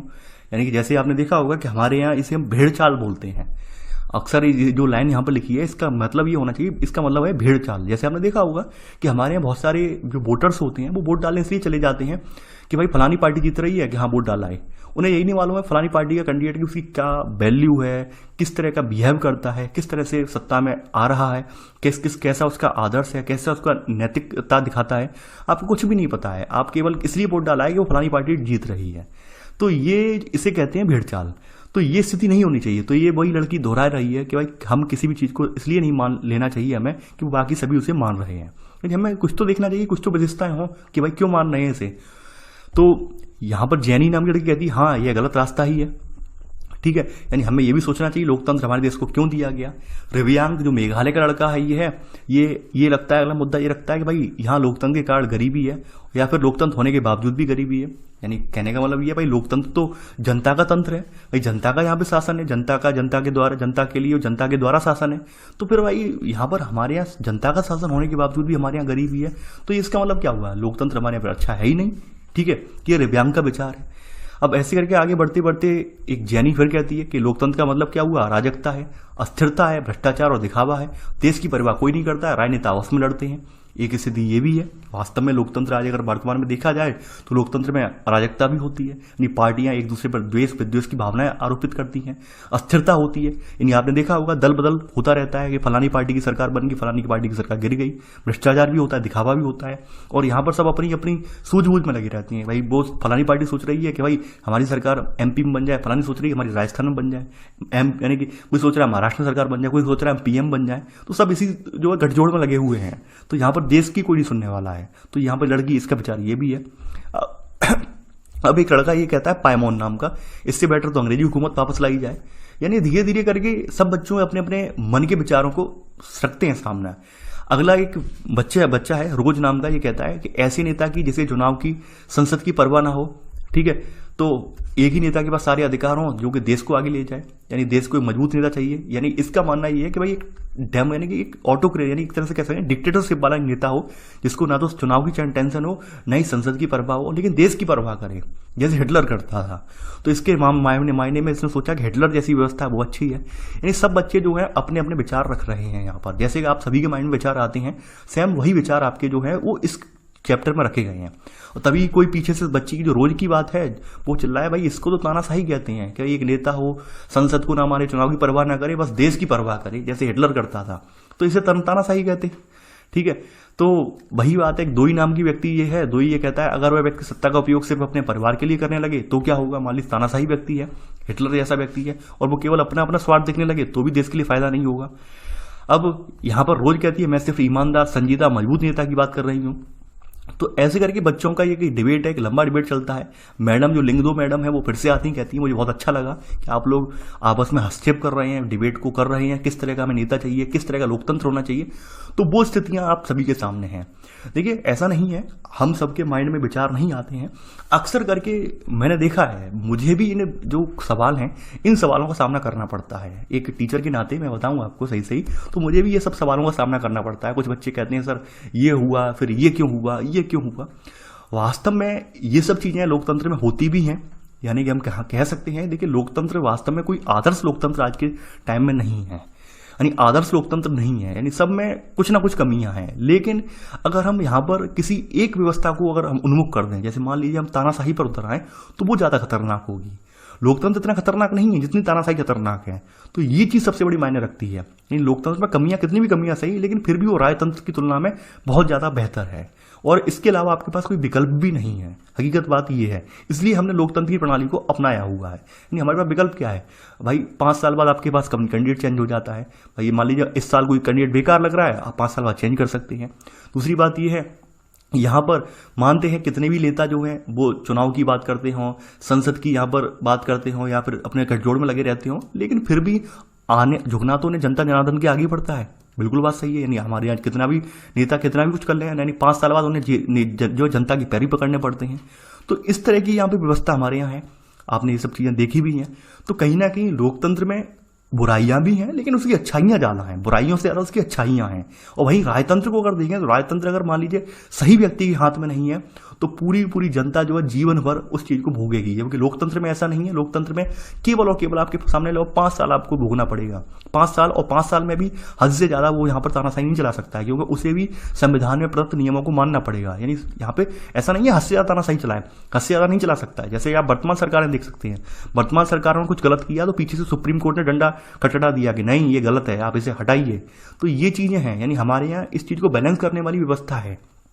ठीक है, यानी विधायिका, कार्यपालिका, न्यायपालिका, तीनों की व्यवस्थाएं हमारे यहाँ सेपरेट हैं। तीनों के अधिकार सेपरेट हैं। तीनों जो हस्तक्षेप की प्रक्रिया है तीनों की अलग अलग है।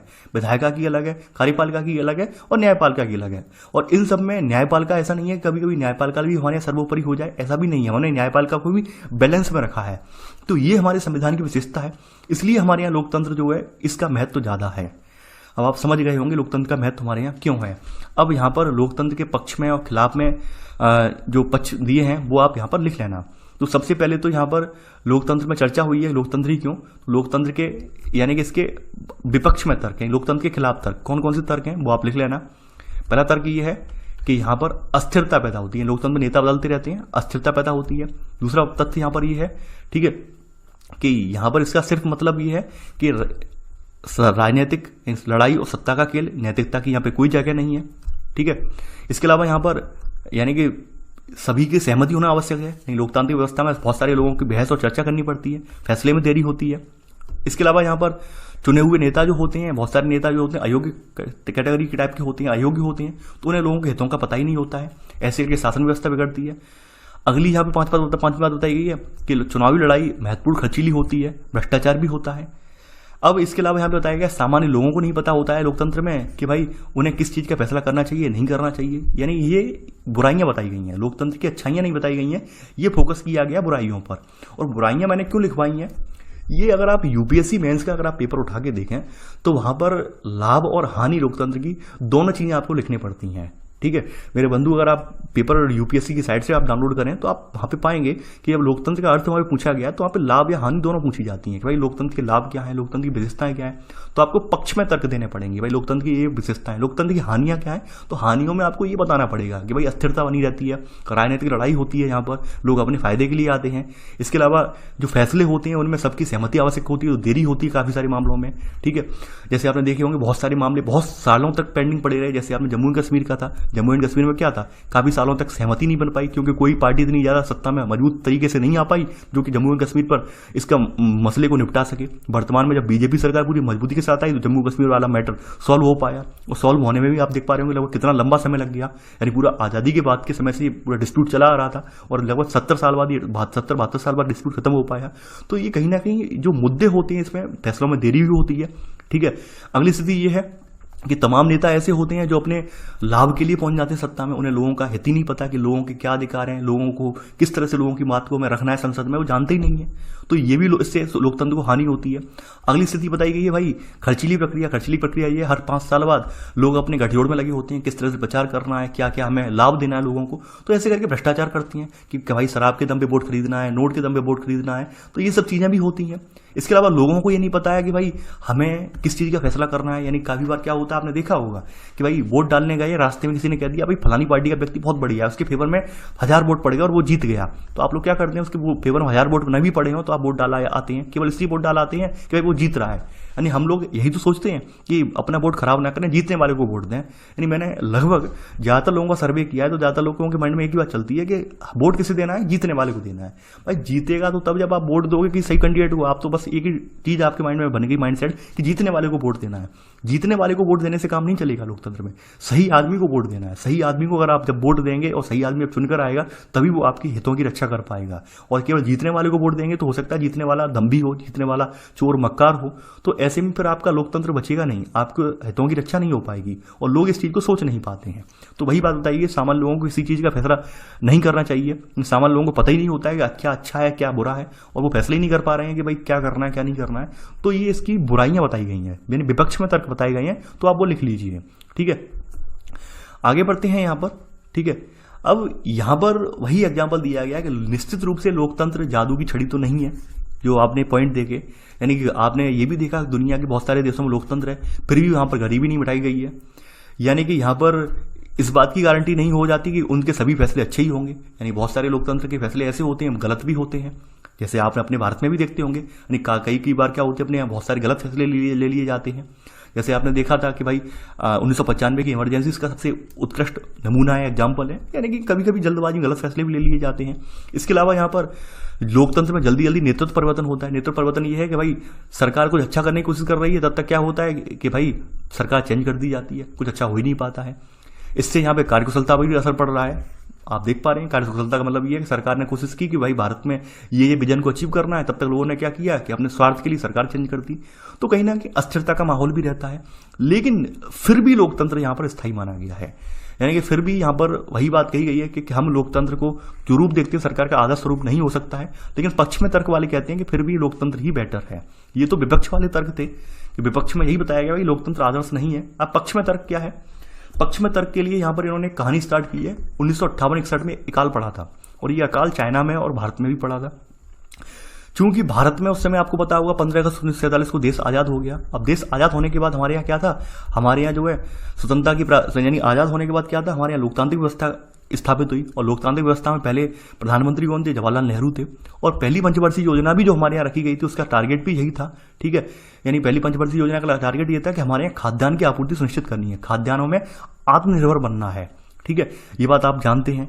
तो हम लोग उस दिशा में आगे बढ़े। हमें ये मालूम था हमारे भारत की जनता के सामने सबसे बड़ी समस्या क्या है, भोजन की है, 2 वक्त की रोटी की समस्या है। तो हम उस दिशा में आगे बढ़े। हम चूंकि लोकतांत्रिक देश थे तो हमने इस बात को पूरा पुरजोर दिया कि भाई जनता का ज्यादा से ज्यादा भला हो। जनता जो हमारे यहाँ गरीबी की हाशिए से बिल्कुल नीचे उतरी हुई है, जो कि 2 वक्त की रोटी भी इसे खा पाना मुश्किल है, उसका कुछ किया जाए। तो इसलिए हमने पहली पंचवर्षीय योजना में खाद्यान्नों में आत्मनिर्भरता का लक्ष्य रखा और उस लक्ष्य को हमने बहुत हद तक प्राप्त भी किया। तो उस लक्ष्य को प्राप्त करने की वजह से हम जो 1958-61 का अकाल था, उस अकाल को हम यहाँ पे सर्वाइव कर गए, यानी उस अकाल से हम बच के निकल आए। तो वो स्थिति बताई गई है चाइना में 61-58 में अकाल पड़ा और ये इतिहास का सबसे भयावह अकाल था। यहाँ पर लगभग 3 करोड़ लोग जो थे वो भूख से मर गए। यहाँ पे बताया गया कि उन दिनों में भारत की स्थिति बहुत ज्यादा बेटर नहीं थी, आर्थिक स्थिति। यानी भारत भी नया नया आजाद हुआ था, आप सभी जानते हैं। यानी लगभग 12-13 साल हुए आजाद हुए और हमारे यहाँ कोई स्थिति ज्यादा बढ़िया नहीं थी। लेकिन हमने लोकतंत्र, चूंकि हमारे यहाँ पहले अंग्रेजों के टाइम में काफी सारे अकाल पड़ चुके थे, लेकिन भारत में जब एक लोकतांत्रिक व्यवस्था स्थापित हो गई उसके बाद हमारे यहाँ चीन की तरह अकाल नहीं पड़ा और भुखमरी की स्थिति नहीं आई। चूंकि हमने लोकतांत्रिक हो चुके थे, हमने वो स्थिति नियंत्रित कर ली। जबकि चाइना वाले क्या थे वहां पर, ठीक है, यानी वही बताया गया कि भाई कि दोनों अर्थशास्त्री ये कह रहे हैं ये ऐसा क्यों हुआ कि दोनों देशों की सरकारी नीतियों के कारण ये हुआ कि भारत में लोकतांत्रिक जो थी व्यवस्था थी उसने ये सब चीजों पर काबू कर लिया। ठीक है। नहीं, भारत ने खाद्य सुरक्षा के मामले में सारे काम किए, जबकि चीनी सरकार ने ये महसूस नहीं किया। चीनी सरकार ने ये कहा कि हमें तो सत्ता में आना ही आना है, हमें तो कोई फर्क नहीं पड़ता जनता की भावनाओं से, क्योंकि वहां पे एक तरह की एक पार्टी की सरकार है, ठीक है, और एक पार्टी का वर्चस्व, उसे मालूम था हम अस और वश में सत्ता में हम आ ही जाएंगे, जनता जिए हमारे, हमें कोई मतलब नहीं है। जबकि भारत ने लोगों को महत्व दिया। भारत के जो उस समय प्रधानमंत्री वगैरह थे, भारत की सत्ता में मौजूद सरकारें जो थी, उन्होंने लोगों की भावनाओं का महत्व दिया। उन्होंने कहा बिल्कुल, उन्होंने कहा कि भाई मान लीजिए सरकार अभी जनता हमारी भूख से मर जाएगी, तो भाई ये जनता ऑब्वियसली बात है अगले चुनाव में हमें पटक नहीं देती कि जनता हमें बाहर का रास्ता दिखा देगी। तो उन्होंने लोगों की बातों का ध्यान रखा, लोगों को हितों का ध्यान रखा और लोगों को भुखमरी का शिकार नहीं होने दिया। तो ये चीजें आप देख पा रहे होंगे कि इस तरह से पक्ष जो हमारा जो पक्ष है, यानी लोकतंत्र का जो पक्ष है, लोकतंत्र का ऐतिहासिक पक्ष जो हम मानते हैं, उसमें ये कहानी यहाँ पर दर्शाई गई है। भाई लोकतंत्र किस हद तक लोगों के लिए लाभदायक भी है, कुछ किस हद तक लोकतंत्र जो है यहाँ पर लोगों के लिए अच्छा भी है, वो यहाँ पर बताया गया है। ठीक है, तो यहाँ पर इसमें लोकतंत्र के यहाँ पर आप लिख लेना, अगली हेडिंग आप ये लिख लेना, लोकतंत्र के पक्ष में तर्क। ठीक है, तो इसमें पक्ष में तर्क ये लिख लेना, पहला पॉइंट। देखिए इसमें जो पहला पॉइंट है वो इसी में लिखवा दे रहा हूं पहले तो मैं, कि 1958-61 के दौरान, ठीक है, ये अकाल पड़ा और सबसे भयावह अकाल था और इस समय 3 करोड़ लोग मारे गए। ठीक है, इसी में सब पॉइंट आप लिख लेना यहां पर। ठीक है, कि भारत में चीन के समान अकाल और भुखमरी की स्थिति नहीं आई इस समय। ठीक है, क्यों नहीं आई, उसका रीजन था क्योंकि भारत में लोकतांत्रिक व्यवस्था होने से, ठीक है, क्योंकि इसी में लिखना, क्योंकि भारत में लोकतांत्रिक व्यवस्था होने से भारत सरकार ने खाद्य सुरक्षा के मामले में काम किया, जबकि चीनी सरकार ने, यानी लिख लेना, मामले में इस तरह से काम किया, वैसा करने की जरूरत चीनी सरकार ने महसूस नहीं की। तो ये आप पहले पॉइंट में आप लिख लेना। ये हमारे यहाँ लोकतांत्रिक व्यवस्था का एक फायदा भी है, यानी हमारी सरकार है, उन्हें ये टेंशन थी कि भाई जनता अगर भूखी मरेगी, जनता अगर त्रस्त हो जाएगी तो यकीन मानिए सत्ता परिवर्तन हो जाएगा। जैसे कि अभी आप देख पा रहे होंगे वर्तमान में जो श्रमिकों की जो प्रॉब्लम है, श्रमिकों की जो प्रॉब्लम थी, जो जैसे लॉकडाउन वाली प्रॉब्लम थी, ट्रेनें ना चलाई जाने की प्रॉब्लम थी, ट्रेनें चलाई भी गई, उनमें सुविधाओं का अभाव था। तो कहीं ना कहीं ये सुविधाएं का अभाव है या जो श्रमिक परेशान हुए, इनका नतीजा आपको आने वाले इलेक्शन में देखने को मिल सकता है। आप खुद देखेंगे, खुद महसूस करेंगे। तो ये चीजें होती हैं कि भाई सरकारों को मजबूर होना पड़ता है। तो ये चीज हमें यहाँ पे दिखाई गई है कि चीन में क्या है भाई, एक दल का शासन है तो चीन वालों ने महसूस नहीं किया, तो वहां पे 3 करोड़ लोग मर भी गए। तो यहाँ पर वही बात कही, अगर चीन में भी बहुदलीय चुनावी व्यवस्था होती, विपक्षी दल होता, सरकार की आलोचना करने वाली स्वतंत्र मीडिया होती, तो इतने सारे लोग भूख से नहीं मर सकते थे। जबकि भारत में ये सब चीजें मौजूद थी, तो भारत ने उसकी स्थिति से निपटा। ठीक है, तो यहाँ पर इसी में लिख लेना ये लाइन कि अगर चीन में भी ये सब व्यवस्था होती तो ये लोग भूख से नहीं मर सकते थे। तो ये आप यहाँ पर सब पॉइंट के रूप में आप लिख लेना। तो ये उदाहरण जो दिया गया है वो लोकतांत्रिक व्यवस्था के पक्ष में सब सर्वश्रेष्ठ एग्जाम्पल दिया गया है कि भाई लोकतंत्र में सभी का होना बड़ा अनिवार्य है, पक्ष भी होना अनिवार्य है, विपक्ष भी होना अनिवार्य है, मीडिया भी होना अनिवार्य है और सबका रोल यहाँ पर स्वतंत्र रूप का होना अनिवार्य है। और ये अगर ऐसा होता है तो यकीन मानिए वो देश वास्तव में लोकतंत्र के नियमों को पालन कर रहा है, लोकतंत्र के नियमों पर आगे बढ़ रहा है।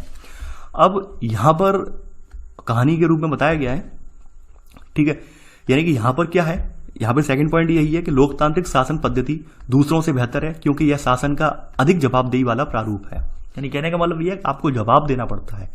चाहे वर्तमान में आपने कोरोना पैंडेमिक के दौरान जो श्रमिक चलते चलते मर गए हों या कुछ भी मर गए हों, उन्हें अगले चुनाव में वर्तमान सरकार को जवाब देना पड़ेगा। हकीकत बात यह है, आप देखेंगे इसका रिजल्ट पड़ेगा, इलेक्शन पर जो असर बिल्कुल पड़ेगा। आने वाले इलेक्शन, चाहे राज्य स्तरीय इलेक्शन हो, चाहे बिहार या यूपी के इलेक्शन हो, यानी जो श्रमिक जिन्होंने परेशानी झेली है वो जानते हैं कि हमारी जो राज्य सरकारें थी वो किस तरह से उदासीन हो गई, उन्होंने उनका उदासीन रवैया किस प्रकार का रहा, तो वो सब लोग जानते हैं। तो उनका असर देखने को मिलेगा उन्हें, ठीक है, झेलना पड़ेगा उन्हें। तो सबसे बड़ी बात यह है कि भाई यहाँ पर जवाबदेही होती है। यानी यहाँ पर आपने देखा हो वर्तमान विपक्ष ने तमाम सवाल उठाए वर्तमान सरकार पर, भाई आपने ये क्यों नहीं किया, वो क्यों नहीं किया, तो कुछ हद तक सरकार को नरम भी होना पड़ा। अब मान लीजिए हमारे यहाँ विपक्ष होता ही नहीं तो सरकार क्या ये थोड़ा बहुत भी मदद की है, एक मदद कर पाती? बिल्कुल नहीं करती। चाइना जैसा हाल होता, सरकार छोड़ देती मरने के लिए कि जियो तो जी जाओ या मरो तो मर जाओ, हमें कोई फर्क नहीं पड़ने वाला। लेकिन हमारे यहाँ चूंकि विपक्ष भी था तो कहीं ना कहीं सरकार पर दबाव भी बना। ठीक है, अब यहाँ पर बताया गया है कि भाई लोकतंत्र मतभेदों और टकरावों को संभालने का तरीका उपलब्ध कराता है। बिल्कुल सही बात है कि हमारे यहाँ क्या है, सबसे बड़ी बात यह है कि हमारे यहाँ एक ये बात है हमारे यहाँ कि हम कोई मतभेद वगैरह हो तो हम उस पर चर्चा कर सकते हैं। यानी कि हम यहाँ पर चर्चा करके फैसले लेते हैं, बैठकें होती हैं हमारी, उसमें तर्क रखे जाते हैं, वितर्क दिए जाते हैं ताकि हम उस पर एक नतीजा निकल सके। जैसे अभी आपने देखा होगा वर्तमान कोरोना पैंडेमिक के दौरान कि वर्तमान में मौजूदा सरकार ने क्या किया, विपक्षी दलों से भी बात की, चर्चा की, तमाम राज्यों के दलों से बात की, राज्यों की सरकारों से बात की, भाई किस तरह से हम यहाँ पर काम करें, किस तरह से हम यहाँ पे नीतियां बनाएं, तो उन्होंने अपना अपना योगदान भी दिया। तो कहीं ना कहीं लोकतंत्र की ये भूमिका है कि लोकतंत्र में सभी अपना पक्ष रख सकते हैं, यानी कि मतभेद और टकराव जो संभालने का तरीका भी उपलब्ध है, क्योंकि हम बात विमर्श करते हैं। जबकि जो तानाशाही वाली सरकारें होती हैं वहां पे मतभेदों को सॉल्व आउट करने का कोई तरीका नहीं होता है। तो ये थर्ड पॉइंट आप यहाँ पर लिख लेना। और देखिए भारत जैसा देश है, ये सामाजिक विविधता वाला देश है, ये भी आप जानते हैं कि यहाँ पर विविधता भी बहुत ज़्यादा है। तो ऐसे में विविधता बहुत ज़्यादा है तो हमारे यहाँ मतभेद और टकराव भी बहुत ज़्यादा होते होंगे। तो मतभेद और टकराव से निपटने के लिए हमारे यहाँ सबसे बेटर व्यवस्था क्या है कि भाई हमने सबके विचारों का सम्मान करते हैं, ठीक है, और वहां पर एक जो बीच का रास्ता निकलता है उस रास्ते को हम अपना लेते हैं। तो ऐसे में यहाँ पर कोई भी स्थायी विजेता नहीं होता और कोई स्थायी रूप से पराजित नहीं होता है, ठीक है। तो यहाँ पर इसी में अगला पॉइंट लिख लेना, चौथा पॉइंट कि ठीक है कि लोकतंत्र समस्या का जो है शांतिपूर्ण समाधान उपलब्ध कराता है और ऐसे में कोई भी स्थायी विजेता नहीं होता और कोई स्थायी रूप से पराजित नहीं होता, ठीक है। ये आप यहां पर लिख लेना, चौथा पॉइंट। तो ऐसे करके लोकतंत्र के फेवर में कुछ तर्क दिए गए हैं और ये तर्क कहीं ना कहीं लोकतंत्र का पक्ष पूरा बहुमत के साथ रखते हैं, पूरे यानी कि स्पष्टता के साथ रख रहे हैं। एक तर्क और दिया गया है कि लोकतंत्र नागरिकों को सम्मान को बढ़ाता है। अब ये बात बहुत अच्छे से आप जानते होंगे और ये बात अब सुनकर मैं एक एग्जाम्पल देता हूँ, बड़ा हंसी भी आएगी आपको।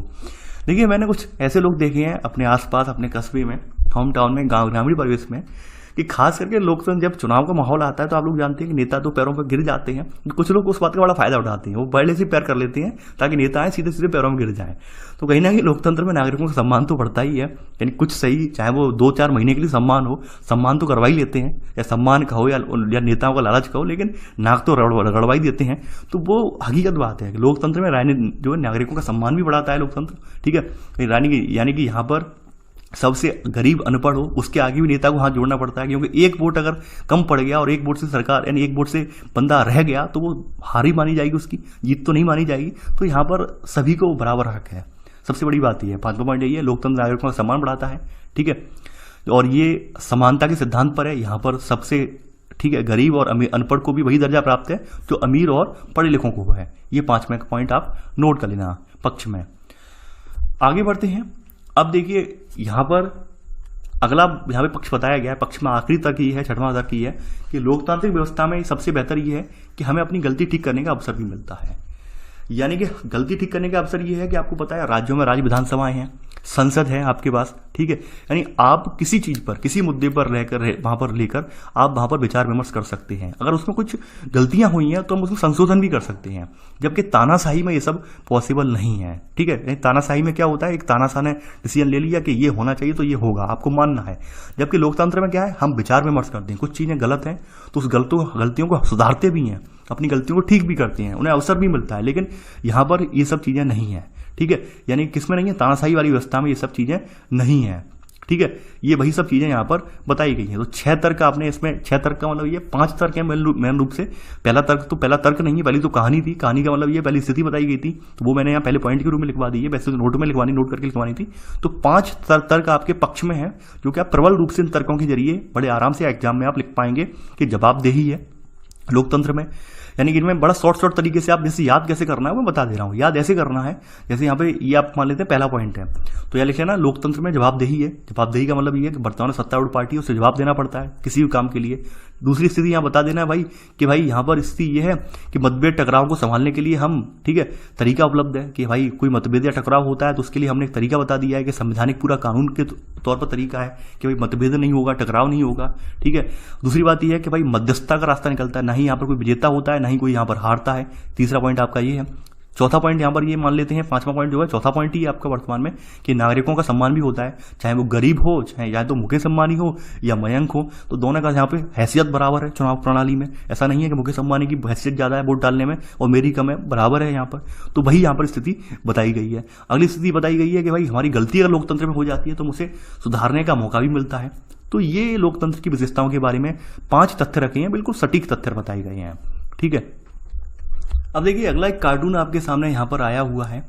ये कार्टून जो है ये कनाडा का है और कार्टून में यहाँ पर लिबरल जो है यानी उदारवादी नेता है उनके बारे में बताया गया है कि भाई हम मतदाता उनसे बहुत नाराज हैं और अब सहन नहीं करेंगे। ये लिबरल बहुत घमंडी हो गए हैं, इन्होंने सरकार ने हमारा विश्वास ही तोड़ दिया है, हमारा धन हड़प लिया है और यहाँ पर 28 जून को यहाँ बताएं चुनाव होने वाले हैं और हम वही करेंगे जो एक कनेडियन सबसे अच्छे ढंग से करता है, यानी हम उनको फिर से जिता देंगे।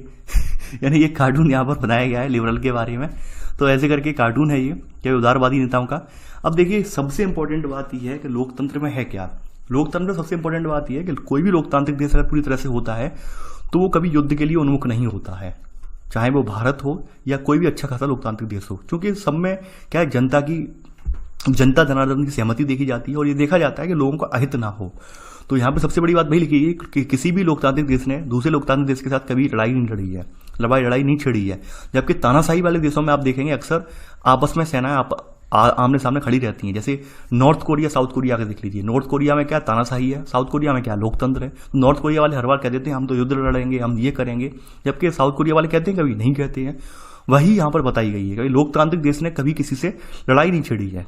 वास्तव में हकीकत बात यही है कि अगर कोई देश सही अर्थ में लोकतांत्रिक है तो उसने कभी आगे से कभी आक्रमण नहीं किया है, ये हकीकत है। आगे बढ़ते हैं यहाँ पर। अब देखिए यहाँ पर लोकतंत्र का बेहतर अर्थ बताया गया है, यानी एक वाइड लेवल में अर्थ क्या है, ठीक है। यानी हमारे यहाँ जो लोकतंत्र का स्वरूप है वो किस प्रकार का है, यानी कि हमने अभी यहाँ पर जो लोकतंत्र की कुछ न्यूनतम विशेषताएं या गुणों की पहचान करती हैं जिनसे हमें लगा ये लोकतंत्र की जरूरत है। तो वर्तमान में आप देख रहे होंगे हमारे समय में लोकतंत्र का सबसे आम रूप क्या है, प्रतिनिधित्व वाला लोकतंत्र है। प्रतिनिधित्व वाला लोकतंत्र क्या है कि जनता यहाँ पे सीधा सीधा नहीं जा रही है, संसद में नहीं जा रही है, राज्य विधानसभा में नहीं जा रही है, बल्कि अपने प्रतिनिधियों को भेज रही है और वो प्रतिनिधि जनता की तरफ से यहाँ पर क्या कर रहे हैं, डिसीजन ले रहे हैं कि भाई हमें ये करना चाहिए और ये नहीं करना चाहिए। तो ये लोकतंत्र का ये बेहतर अर्थ है। देखिए चूंकि ये चैप्टर यहाँ पर इस चैप्टर में ये जो हेडिंग यहाँ पे बताई गई है मैं आपको बता दूं आपको, इसके बाद चैप्टर 4 में बताया गया है कि चैप्टर 4 में और डीपली दिया हुआ है कि भाई बेहतर अर्थ में क्या क्या देखेंगे। अभी आपने लोकतंत्र की कुछ विशेषताएं देखी हैं, वहां पर शायद संवैधानिक रूप से आर्टिकल वगैरह बताए गए हैं, तो वो आप आगामी कक्षाओं में वहां पे आगामी कक्षाओं से बोल रहा हूं मैं, आगामी चैप्टर में आप देख पाएंगे। तो यहाँ पर वही बात बताई गई है, सभी लोगों को बहुमत के फैसले लेने का अधिकार होता है, तो बहुमत भी स्वयं शासन नहीं चलाता, ठीक है। तो बहुमत का शासन क्या होता है, बहुमत का शासन बताया गया है चुने हुए प्रतिनिधियों के माध्यम से होता है, यानी कि प्रतिनिधि मूलक हमारा लोकतंत्र है। वर्तमान में अगर देखा जाए तो हमारा प्रतिनिधि जो लोकतंत्र है वो वास्तव में प्रतिनिधि मूलक है। तो यहाँ पर आप इसमें पहला पॉइंट यानी लिख लेना, लोकतंत्र का बड़े शब्दों में अर्थ क्या है, बेहतर अर्थ, ठीक है। तो पहला पॉइंट यही है कि हमारे समय में लोकतंत्र का सबसे आम रूप प्रतिनिधित्व वाला लोकतंत्र है, ठीक है। और इसके अलावा इसी में लिख लेना कि बहुमत का शासन भी यहाँ पर हमारे यहाँ चुने हुए प्रतिनिधियों के माध्यम से होता है, यानी बहुमत कोई सरकार बहुमत में आती है, या बीजेपी या कांग्रेस हो तो वो हमारे द्वारा चुने हुए प्रतिनिधि होते हैं, उनके द्वारा वो बहुमत में आती है, ठीक है।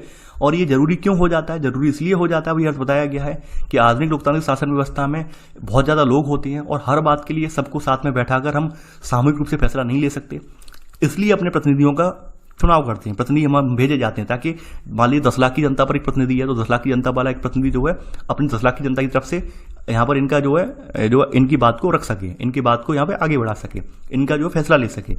और अगर ये संभव हो तब भी हर एक नागरिक के पास हर फैसले में भाग लेने का समय, इच्छा या योग्यता या कौशल नहीं होता, इसलिए हमने प्रतिनिधि मूलक लोकतंत्र को अपनाया हुआ है। ये बात यहाँ पे कही गई है कि प्रतिनिधित्व मूलक लोकतंत्र हमने क्यों अपनाया है, उसके यहाँ पे कारण बताए गए हैं, 2 कारण यहाँ पर दिए गए हैं। तो आप यहां पर इसमें लिख लेना, ठीक है, सब पॉइंट करके, यह जरूरी हो जाता है क्योंकि, ठीक है, क्यों हो जाता है, इसमें पहला सब पॉइंट ये लिख लेना, ये वाला, ठीक है, और दूसरा सब पॉइंट यहां पर ये वाला लिख लेना इसमें। देखिए ऐसे करके लोकतंत्र का जो बेहतर रहता है आगे आने वाली कक्षाओं में आप यहाँ पे जान पाएंगे, क्योंकि यहाँ पर